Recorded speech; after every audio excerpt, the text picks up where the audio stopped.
السلام عليكم. اليوم راح نتعرف على هاتف HTC One M8 Gold. راح نفتح الصندوق ونشوف ما بداخل هذا الصندوق. إذا جينا أول شيء نلاحظ هنا بماذا يتمتع الهاتف: زيو، HTC Boom Sound، مونيتور لانش، و HTC Blink Feed دول كاميرا.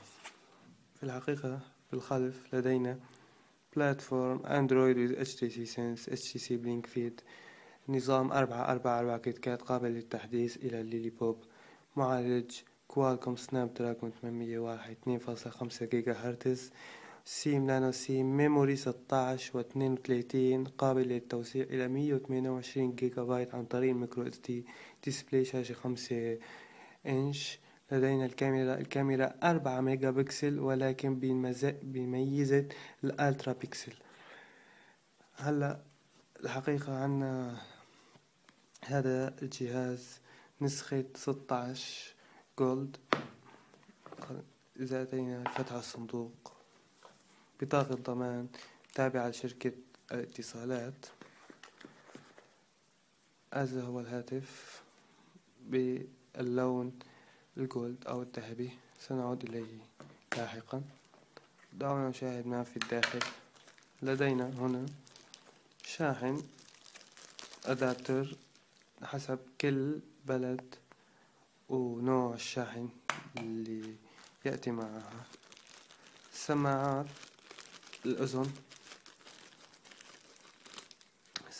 الأذن تأتي بشعار HTC 3.5. هذه هي السماعات. كابل USB من أجل الشاحن، وهذه الجلات الإضافية. لدينا هنا الحقيقة أيضا كفر أساسي يأتي مع الشركة، فكرة جيدة، ويعتبر أول هاتف يأتي معه كفر أساسي من الشركة. ميزة حلوة وجديدة.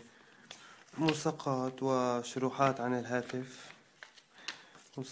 ملصقات وشروحات. مفتاح. لدينا هنا أيضا مفتاح النانو سيم من أجل السيم. إذن هذا هو الهاتف لون جولد الذهبي، في منه الفضي والأبيض. طبعا الهاتف بالنسخة الآسيوية يأتي هذا الشعار تحت الكاميرا. هذا الجهاز نسخة آسيا يتمتع بمعالج 2.5 رباعي النواة، بينما أوروبا والشرق الأوسط 2.3. هذا هو الهاتف باللون الجولد الذهبي. شاشة 5 إنش.